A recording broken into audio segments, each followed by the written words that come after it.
हाँ जी dear students बच्चे अज ਆਪਾਂ ਵੈਕਟਰ ਸਪੇਸਿਸ ਦਾ ਜੋ ਚੈਪਟਰ ਸ਼ੁਰੂ ਕੀਤਾ ਹੋਇਆ ਹੈ ਉਹਦੇ ਨਾਲ ਰਿਲੇਟਡ ਸਬ ਸਪੇਸਿਸ ਦਾ ਜਿਹੜਾ ਟੌਪਿਕ ਸੀ ਬੱਚੇ ਉਹ ਆਪਾਂ ਆਪਣਾ ਕਵਰ ਕਰ ਚੁੱਕੇ ਹਾਂ ਤੇ ਅੱਜ ਆਪਾਂ ਨੇ ਉਸੇ ਹੀ ਟੌਪਿਕ ਦੇ ਨਾਲ ਰਿਲੇਟਡ ਇੱਕ ਨਵਾਂ ਟੌਪਿਕ ਕਰਨਾ ਲੀਨੀਅਰ ਸਪੈਨ।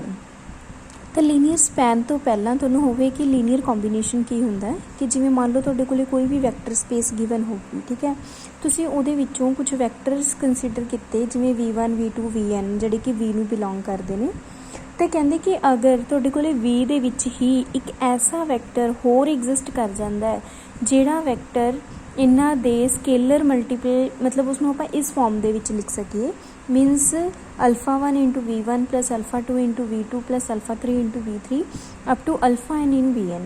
ਇਹਦੇ ਵਿੱਚੋਂ ਜਿਹੜੇ ਤੁਹਾਡੇ ਕੋਲ α1 α2 α3 ਤੇ ਅਲਫਾਜ਼ ਜਿੰਨੇ ਵੀ ਇਹ ਸਾਰੇ ਅਲਫਾਜ਼ ਹੋਣਗੇ ਇਸ ਫੀਲਡ ਨੂੰ ਬਿਲੋਂਗ ਕਰਨੇ ਚਾਹੀਦੇ ਨੇ, ਠੀਕ ਹੈ। ਤਾਂ ਅਗਰ ਤੁਸੀਂ v ਨੂੰ ਇਹਨਾਂ ਦੇ ਇਸ ਤਰੀਕੇ ਨਾਲ ਰਿਪਰੈਜ਼ੈਂਟ ਕਰ ਸਕਦੇ ਹੋ ਦੈਨ v ਨੂੰ ਆਪਾਂ ਕਹਾਂਗੇ ਕਿ ਉਹ v1 v2 v3 ਦਾ ਲੀਨੀਅਰ ਕੰਬੀਨੇਸ਼ਨ, ਠੀਕ ਹੈ। ਤਾਂ ਮੀਨਸ ਕਿ ਉਹਨੂੰ ਇਸ ਫਾਰਮ ਦੇ ਵਿੱਚ ਰਿਪਰੈਜ਼ੈਂਟ ਕਰ ਸਕਦੇ ਹਾਂ। ਇਹਦੇ ਵਿੱਚ ਆਪਣਾ ਮੋਟਿਵ ਇਹ ਹੁੰਦਾ ਹੈ ਕਿ ਆਪਾਂ ਨੇ ਨਾ ਇਹਦੇ ਵਿੱਚੋਂ ਹੀ ਸਕੇਲਰਸ ਦੀ ਵੈਲਿਊ ਫਾਈਂਡ ਆਊਟ ਕਰਨੀ ਹੁੰਦੀ ਹੈ ਕਿ ਅਗਰ ਤਾਂ ਤੁਹਾਡੇ ਕੋਲੇ ਸਕੇਲਰਸ ਐਸੇ ਐਗਜ਼ਿਸਟ ਕਰ ਜਾਂਦੇ ਨੇ ਜਿਹੜੇ ਤਾਂ ਫੀਲਡ ਨੂੰ ਬਿਲੋਂਗ ਕਰਦੇ ਹੋਣ ਤਾਂ ਤੁਸੀਂ ਕਹਿ ਦੋਗੇ ਕਿ ਜਿਹੜਾ v ਐਲੀਮੈਂਟ ਹੈ ਉਹ ਇਹਨਾਂ ਦੇ ਕੰਬੀਨੇਸ਼ਨ ਦੇ ਵਿੱਚ ਲਿਖ ਸਕਦੇ ਆ, ਅਦਰਵਾਈਜ਼ ਉਹਨੂੰ ਨਹੀਂ ਲਿਖ ਸਕਦੇ ਆਪਾਂ, ਠੀਕ ਹੈ ਨਾ। ਤੇ ਫਿਰ ਆ ਜਾਂਦਾ ਲੀਨੀਅਰ ਸਪੈਨ ਕੀ ਹੁੰਦਾ ਹੈ। ਲੀਨੀਅਰ ਸਪੈਨ ਕੀ ਹੁੰਦਾ ਹੈ? ਲੀਨੀਅਰ ਸਪੈਨ ਇੱਕ ਸੈੱਟ ਹੈ, ਠੀਕ ਹੈ। ਜਿਵੇਂ ਤੁਹਾਡੇ ਕੋਲ ਕੋਈ ਵੀ ਵੈਕਟਰ ਸਪੇਸ ਦਿੱਤੀ ਹੋਊਗੀ, ਜਿਹੜਾ ਲੀਨੀਅਰ ਕੰਬੀਨੇਸ਼ਨ ਆਪਾਂ ਨੇ ਵਰਡ ਕੀਤਾ ਹੈ ਉਹ ਕੀਤਾ ਹੈ ਕਿ ਕਿਸੇ ਇੱਕ ਵੈਕਟਰ ਨੂੰ ਆਪਾਂ ਬਾਕੀਆਂ ਦੇ ਕੰਬੀਨੇਸ਼ਨ ਦੇ ਵਿੱਚ ਲਿਖ ਸਕਦੇ ਹਾਂ।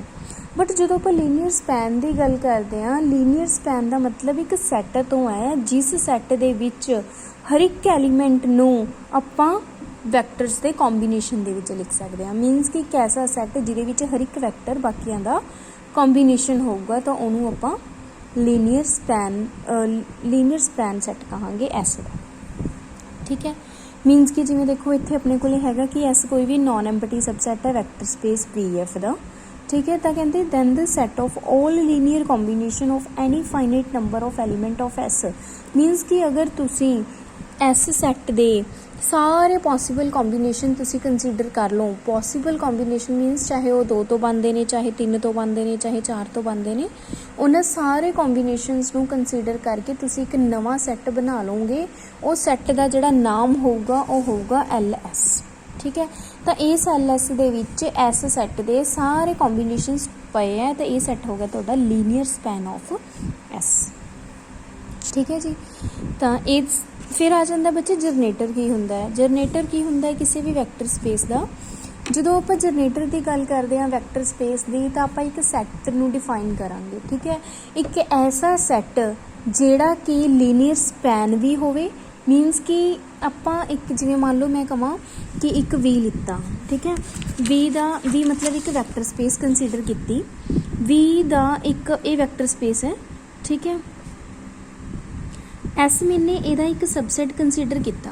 ਇਸ S ਨੂੰ S ਜਿਹੜਾ ਹੈਗਾ ਉਹ ਜਰਨੇਟਰ ਤਾਂ ਬਣੂਗਾ ਅਗਰ ਇਹ ਦੋ ਪ੍ਰੋਪਰਟੀ ਸੈਟਿਸਫਾਈ ਕਰੂਗਾ। ਕਿਹੜੀਆਂ ਦੋ ਪ੍ਰੋਪਰਟੀਜ਼? ਇੱਕ ਤਾਂ ਇਹ ਹੈ ਕਿ ਜਿਹੜਾ ਇਹ S ਸੈੱਟ ਹੈ ਇਹ ਲੀਨੀਅਰ ਸਪੈਨ ਹੋਣਾ ਚਾਹੀਦਾ ਹੈ। ਮੀਨਸ ਇਹ ਹੈ ਕਿ ਅਗਰ ਤੁਸੀਂ ਕੋਈ ਵੀ ਐਲੀਮੈਂਟ ਲੈਂਦੇ ਹੋ v ਦਾ ਦੈਨ ਉਹ ਕਿਹਨੂੰ ਬਿਲੋਂਗ ਕਰਨਾ ਚਾਹੀਦਾ? ਲੀਨੀਅਰ ਸਪੈਨ ਆਫ S ਨੂੰ, ਠੀਕ ਹੈ। ਮੀਨਸ ਕਿ ਅਗਰ ਤੁਸੀਂ ਕੋਈ ਵੀ ਐਲੀਮੈਂਟ ਲੈਂਦੇ ਹੋ ਵੈਕਟਰ ਸਪੇਸ ਦੇ ਵਿੱਚੋਂ ਤਾਂ ਉਹਨੂੰ ਤੁਸੀਂ S ਸੈੱਟ ਦੇ ਐਲੀਮੈਂਟਸ ਦੇ ਲੀਨੀਅਰ ਕੰਬੀਨੇਸ਼ਨ ਦੇ ਵਿੱਚ ਲਿਖ ਸਕਦੇ ਹੋ। ਨੈਕਸਟ ਪ੍ਰੋਪਰਟੀ ਆ ਜਾਂਦੀ ਹੈ ਕਿ ਜਿਹੜਾ ਇਹ S ਸੈੱਟ ਹੈ, ਠੀਕ ਹੈ, ਇਹ ਜਰਨੇਟਰ ਹੋ ਗਿਆ। ਜਦੋਂ ਇਹ ਸੈਕਿੰਡ ਪ੍ਰੋਪਰਟੀ ਜਿਹੜੀ ਹੈਗੀ ਹੈ ਇੰਡੀਪੈਂਡੈਂਸੀ ਵਾਲੀ, ਇੰਡੀਪੈਂਡੈਂਸ ਤੇ ਡਿਪੈਂਡੈਂਸ ਕੀ ਹੁੰਦੇ ਆ ਇਹ ਮੈਂ ਤੁਹਾਨੂੰ ਦੱਸਦੀ ਹਾਂ ਕਿ ਜਿਹੜਾ ਇਹ S ਸੈੱਟ ਹੈ ਇਹ ਅਗਰ ਲੀਨੀਅਰਲੀ ਇੰਡੀਪੈਂਡੈਂਟ ਸੈੱਟ ਹੈ ਤਾਂ ਤੁਸੀਂ ਇਹਨੂੰ ਤਾਂ ਜਿਹੜਾ ਇਹ ਅਗਰ ਇਹ S ਸੈੱਟ ਆਪਣੇ ਕੋਲੇ ਦੋ ਪ੍ਰੋਪਰਟੀ ਸੈਟਿਸਫਾਈ ਕਰ ਜਾਂਦਾ ਹੈ ਤਾਂ ਇਹ ਸੈੱਟ ਬਣ ਜਾਂਦਾ ਹੈ ਬੇਸਿਸ, ਠੀਕ ਹੈ। ਤਾਂ ਇਹ S ਸੈੱਟ ਬਣ ਜਾਂਦਾ basis.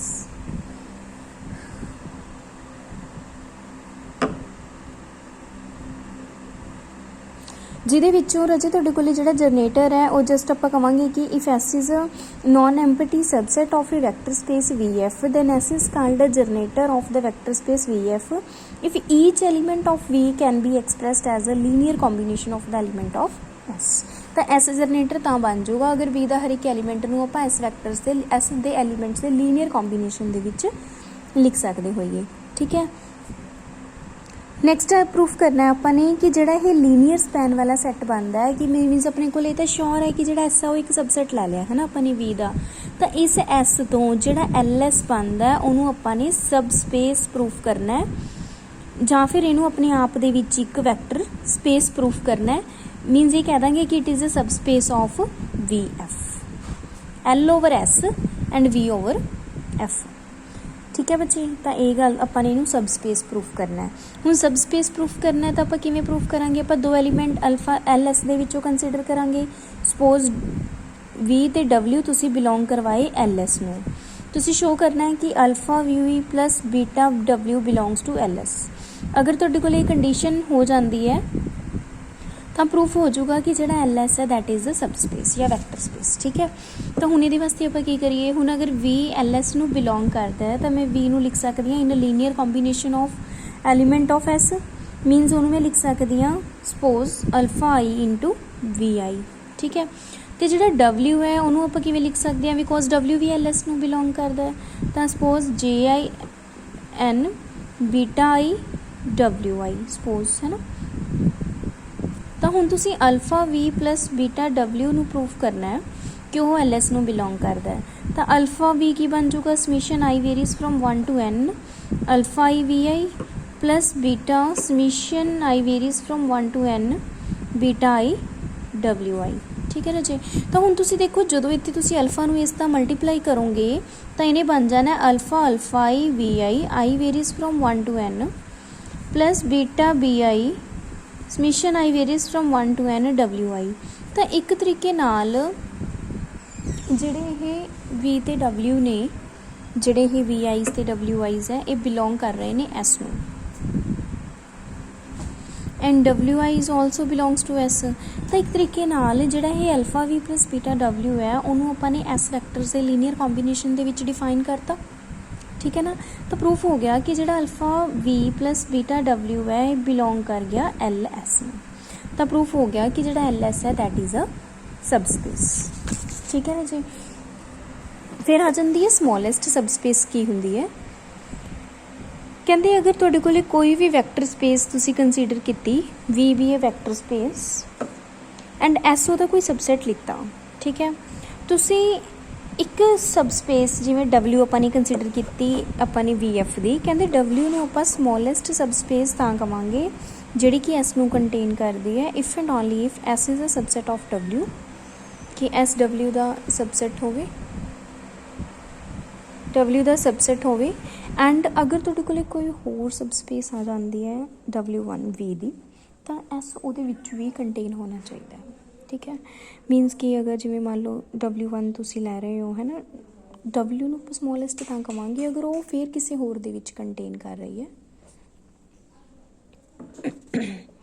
If W1 is a subspace of VF such that S is contained in W1, then W is contained in W1। ਠੀਕ ਹੈ, ਤਾਂ ਜਿਹੜੀ ਸਮੋਲੈਸਟ ਸਬ ਸਪੇਸ ਹੁੰਦੀ ਹੈ ਉਹਨੂੰ ਆਪਾਂ ਕਿਵੇਂ ਰਿਪਰੈਜ਼ੈਂਟ ਕਰਦੇ ਹਾਂ? ਜਨਰੇਟਿਡ ਬਾਈ S ਦੇ ਨਾਲ। ਠੀਕ ਹੈ ਰਾਜੇ, ਤਾਂ ਇਹਦੇ ਵਿੱਚ ਤੁਸੀਂ ਇਹ ਚੀਜ਼ ਕਰਨਾ ਹੈ ਕਿ ਜਿਹੜੀ ਆਪਾਂ ਨੇ ਹੁਣ ਇਹ ਸ਼ੋਅ ਕਰਨੀ ਹੈ ਕਿ ਜਿਹੜੀ ਲੀਨੀਅਰ ਸਪੇਸ ਹੁੰਦੀ ਹੈ, ਲੀਨੀਅਰ ਸਪੈਨ ਵਾਲੀ, linear span of S is the smallest subspace where S is a subset of BF। ਤਾਂ ਇੱਥੇ ਯਾਦ ਰੱਖਿਓ ਕਿ ਜਿਹੜੀ ਲੀਨੀਅਰ ਸਪੈਨ ਵਾਲੀ ਸਬ ਸਪੇਸ ਹੁੰਦੀ ਹੈ ਇਹ ਸਮੋਲੈਸਟ ਸਬ ਸਪੇਸ ਹੁੰਦੀ ਹੈ ਕਿਸੇ ਵੀ ਵੈਕਟਰ ਸਪੇਸ ਦੀ। ਇਹਦੇ ਨਾਲ ਰਿਲੇਟਡ ਬੱਚੇ ਕੁਝ ਇੱਕ ਥਿਊਰਮ ਹੈ ਇੰਪੋਰਟੈਂਟ ਕਿ ਅਗਰ ਮੰਨ ਲਓ ਤੁਸੀਂ S ਤੇ T ਦੋ ਸਬਸੈਟਸ ਕੰਸੀਡਰ ਕਰਦੇ ਹੋ ਵੈਕਟਰ ਸਪੇਸ ਦੇ, ਤਾਂ ਸ਼ੋ ਕਰਨਾ ਹੈ ਕਿ ਅਗਰ S ਸਬਸੈਟ ਹੈ LT the, means linear span of T ਦਾ, ਤਾਂ ਜਿਹੜਾ S ਦਾ ਲੀਨੀਅਰ ਸਪੈਨ ਹੋਊਗਾ ਉਹ ਵੀ ਸਬਸੈਟ ਹੋਊਗਾ ਲੀਨੀਅਰ ਸਪੈਨ ਆਫ T ਦਾ। ਠੀਕ ਹੈ, ਤਾਂ ਹੁਣ ਇਹਦੇ ਵਾਸਤੇ ਕੀ ਪ੍ਰੂਫ ਕਰੀਏ ਆਪਾਂ? ਗਿਵਨ ਆਪਾਂ ਨੂੰ ਕਿ S is linear span of T, subset of linear span of T। Show ਕਰਨਾ linear span of S is a subset of linear span of T। ਠੀਕ ਹੈ, ਇਹਦੇ ਵਿੱਚੋਂ ਆਪਾਂ ਨੇ ਕੋਈ ਲੀਨੀਅਰ ਸਪੈਨ ਆਫ ਐਸ ਦਾ ਐਲੀਮੈਂਟ ਕੰਸੀਡਰ ਕੀਤਾ V belongs to linear span of S. ਅਗਰ B linear span of S ਨੂੰ ਬਿਲੋਂਗ ਕਰਦਾ ਹੈ ਤਾਂ ਉਹਨੂੰ ਆਪਾਂ ਐਸ ਦੇ ਐਲੀਮੈਂਟ ਦੇ ਲੀਨੀਅਰ ਕੰਬੀਨੇਸ਼ਨ ਦੇ ਵਿੱਚ ਲਿਖ ਸਕਦੇ ਹਾਂ, ਠੀਕ ਹੈ ਨਾ। ਮੀਨਸ V ਨੂੰ ਮੈਂ ਲਿਖ ਸਕਦੀ ਹਾਂ VI's ਦੇ ਕੰਬੀਨੇਸ਼ਨ ਦੇ ਵਿੱਚ। ਹੁਣ ਜਿਹੜੇ VI's ਨੇ S is a subset of LT, ਠੀਕ ਹੈ ਨਾ। ਤਾਂ ਜਿਹੜੇ VI's ਨੇ ਉਹ ਸਾਰੇ S ਦੇ ਐਲੀਮੈਂਟ ਨੇ, ਤਾਂ ਇੱਕ ਤਰੀਕੇ ਨਾਲ ਉਹ LT ਨੂੰ ਬਿਲੋਂਗ ਕਰਨਗੇ। ਤੇ ਇਟ ਮੀਨਸ ਜਿਹੜਾ V ਹੈ ਫਿਰ ਉਹ ਵੀ LT ਨੂੰ ਹੀ ਬਿਲੋਂਗ ਕਰ ਜੂਗਾ, ਤਾਂ that means LS is a subset of LT, ਠੀਕ ਹੈ ਨਾ ਜੀ। ਤਾਂ ਇਸ ਤਰੀਕੇ ਦੇ ਨਾਲ ਮੈਂ ਤੁਹਾਨੂੰ ਇਹਦੀ ਇੱਕ ਐਗਜ਼ਾਮਪਲ ਕਰਵਾਉਣੀ ਹੈ। ਜਿਵੇਂ ਕਿ ਐਗਜ਼ਾਮਪਲ ਫਸਟ ਹੈਗੀ ਹੈ ਤੁਹਾਡੀ ਬੁੱਕ ਦੇ ਵਿੱਚ।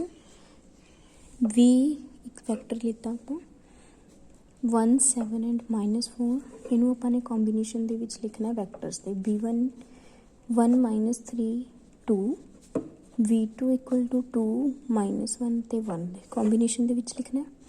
ਤਾਂ ਆਪਾਂ ਇੱਥੇ ਲਿਖਦੇ ਹਾਂ ਕਿ V equal to α1 V1 α2 V2 where α1 α2 belongs to the field। 1 7 ਤੇ -4 ਇਕੁਅਲ ਟੂ α1 1 -3 2 ਪਲੱਸ α2 2 -1 ਐਂਡ 1। ਇੱਥੋਂ ਬੱਚੇ ਤੁਸੀਂ ਇਕੁਏਸ਼ਨਸ ਬਣਾਓਗੇ ਆਪਣੀਆਂ α1 ਤੇ α2 ਦੇ ਵਿੱਚ। ਜਦੋਂ ਤੁਸੀਂ α1 ਨੂੰ ਇਸ ਵੈਕਟਰ ਦੇ ਨਾਲ ਮਲਟੀਪਲਾਈ ਕਰੋਗੇ ਤੁਹਾਡੇ ਕੋਲ ਬਣੂਗਾ α1 -3 α1 2 α1 ਪਲੱਸ 2 α2 -α2 α2। ਇਹਨੂੰ ਸੋਲਵ ਕਰੋ α1 ਪਲੱਸ 2 α2 -3 α1 -α2 2 α1 ਪਲੱਸ α2। ਦੈਨ ਤੁਸੀਂ ਕਰਸਪੋਂਡਿੰਗ ਐਂਟਰੀਜ਼ ਜਿਹੜੀਆਂ ਨੇ ਉਹ ਇਕੁਏਟ ਕਰਕੇ ਤੁਹਾਡੇ ਕੋਲ ਇਕੁਏਸ਼ਨਸ ਬਣ ਜਾਣਗੀਆਂ α1 plus 2 α2 equal to 1 -3 α1 -α2 equal to 7 2 α1 plus α2 equal to -4। ਤੁਸੀਂ ਇਹਨਾਂ ਦੋਨਾਂ ਇਕੁਏਸ਼ਨਸ ਨੂੰ ਸੋਲਵ ਕਰਕੇ α1 ਐਂਡ α2 ਦੀ ਵੈਲਿਊਜ਼ ਫਾਈਂਡ ਆਊਟ ਕਰ ਲੈਣੀਆਂ ਨੇ। ਤੁਸੀਂ ਦੇਖੋ ਕਿ ਅਗਰ ਮੈਂ α1 ਨੂੰ -3 ਐਂਡ α2 ਨੂੰ ਤੁਹਾਡੇ ਕੋਲ 2 ਸਬਸਟੀਟਿਊਟ ਕਰਦੇ ਹਾਂ ਆਪਾਂ ਇਸ ਦੇ ਵਿੱਚ, ਹੈ ਨਾ। ਇਕੁਏਸ਼ਨ ਸੈਟਿਸਫਾਈ ਹੋ ਰਹੀ ਹੈ, ਦੈਨ ਇਹ ਵੀ ਇਕੁਏਸ਼ਨ ਸੈਟਿਸਫਾਈ ਹੋ ਰਹੀ ਹੈ। ਤਾਂ ਇਹਦੇ ਵਿੱਚੋਂ ਜਿਹੜੀਆਂ α1 ਤੇ α2 ਦੀਆਂ ਵੈਲਿਊਜ਼ ਆਉਣਗੀਆਂ ਉਹ ਤੁਸੀਂ ਆਪਣੀ ਥਰਡ ਇਕੁਏਸ਼ਨ ਦੇ ਵਿੱਚ ਸਬਸਟੀਟਿਊਟ ਕਰਕੇ ਦੇਖਿਓ। ਇਹਨਾਂ ਇਕੁਏਸ਼ਨਸ ਨੂੰ ਥਰਡ ਦੇ ਵਿੱਚ ਸਬਸਟੀਟਿਊਟ ਕਰੋ ਕਿ ਅਗਰ ਤਾਂ ਇਹ ਸੈਟਿਸਫਾਈ ਕਰ ਰਹੀਆਂ ਨੇ ਦੈਨ ਤੁਹਾਡੇ α1 ਤੇ α2 ਕਰੈਕਟ ਨੇ, ਅਦਰਵਾਈਜ਼ ਤੁਸੀਂ ਨਹੀਂ ਕੰਸੀਡਰ ਕਰ ਸਕਦੇ। ਤਾਂ ਜਿਹੜੀਆਂ ਵੀ ਇਹ α1 α2 ਦੀਆਂ ਵੈਲਿਊਜ਼ ਆ ਗਈਆਂ ਤੁਸੀਂ ਜਦੋਂ ਇੱਥੇ ਸਬਸਟੀਟਿਊਟ ਕਰੋਗੇ ਤਾਂ ਤੁਹਾਡੇ ਕੋਲ ਇਹ ਕੰਬੀਨੇਸ਼ਨ ਬਣ ਕੇ ਆ ਗਿਆ। ਤਾਂ ਤੁਸੀਂ ਇਹਦੇ ਵਿੱਚ 1 7 ਤੇ -4 ਵਾਲੇ ਵੈਕਟਰ ਨੂੰ ਇਹਨਾਂ ਦੋਨਾਂ ਦੇ ਲੀਨੀਅਰ ਕੰਬੀਨੇਸ਼ਨ ਦੇ ਵਿੱਚ ਲਿਖਤਾ, ਠੀਕ ਹੈ। ਤਾਂ ਇਸ ਤਰੀਕੇ ਦੇ ਨਾਲ ਤੁਸੀਂ ਲੀਨੀਅਰ ਕੰਬੀਨੇਸ਼ਨ ਬਣਾਉਣੇ ਨੇ। ਸੇਮ ਹੀ ਬੱਚੇ ਤੁਹਾਡੇ ਕੋਲ ਸੈਕਿੰਡ ਐਗਜ਼ਾਮਪਲ ਹੈ ਜਿਹਦੇ ਵਿੱਚ ਤੁਸੀਂ ਕੰਡੀਸ਼ਨ ਫਾਈਂਡ ਕਰਨੀ ਹੈ ABC ਦੇ ਉੱਪਰ ਕਿ ਸੱਚ that the matrix E equals to A, B, minus B and C, it is a linear combination of this। Means ਕਿ ਤੁਸੀਂ ABC ਦੀਆਂ ਵੈਲਿਊਜ਼ ਕੱਢਣੀਆਂ ਨੇ ਕਿ ਅਗਰ ਤੁਸੀਂ E ਮੈਟ੍ਰਿਕਸ ਨੂੰ ਇਹਨਾਂ ਦੇ ਲੀਨੀਅਰ ਕੰਬੀਨੇਸ਼ਨ ਦੇ ਵਿੱਚ ਲਿਖ ਸਕਦੇ ਹੋ ਤਾਂ ਤੁਸੀਂ ਮੰਨ ਲਓ ਕਿ ਲਿਖ ਸਕਦੇ ਆ, ਹੈ ਨਾ। ਤਾਂ ਆਪਾਂ ਉਹਦੇ ਕਰਸਪੋਂਡਿੰਗ α1 α2 ਤੇ α3 ਐਗਜ਼ਿਸਟ ਕਰਵਾਏ ਕਿ ਜਿਹੜਾ α1 A ਹੈ, ਠੀਕ ਹੈ, α1 into A α1 plus α2 into B plus α3 into C। ਇਹਦੇ ਵਿੱਚੋਂ ਜਦੋਂ ਤੁਸੀਂ α1 ਨੂੰ ਇਹਦੇ ਨਾਲ ਮਲਟੀਪਲਾਈ ਕੀਤਾ ਤਾਂ ਇਹ ਆ ਗਿਆ। ਫਿਰ ਤੁਸੀਂ ਇਹਨਾਂ ਦੀਆਂ ਕਰਸਪੋਂਡਿੰਗ ਐਂਟਰੀਜ਼ ਨੂੰ ਜਦੋਂ ਇਕੁਏਟ ਕੀਤਾ ਤਾਂ α1 α2 α3 ਦੇ ਵਿੱਚ 3 ਇਕੁਏਸ਼ਨਸ 4 ਇਕੁਏਸ਼ਨਸ ਬਣ ਕੇ ਆ ਗਈਆਂ, ਹੈ ਨਾ। ਇਹਨਾਂ ਇਕੁਏਸ਼ਨਸ ਦੇ ਵਿੱਚੋਂ ਜਿਹੜੀ α1 ਦੀ ਵੈਲਿਊ ਹੈ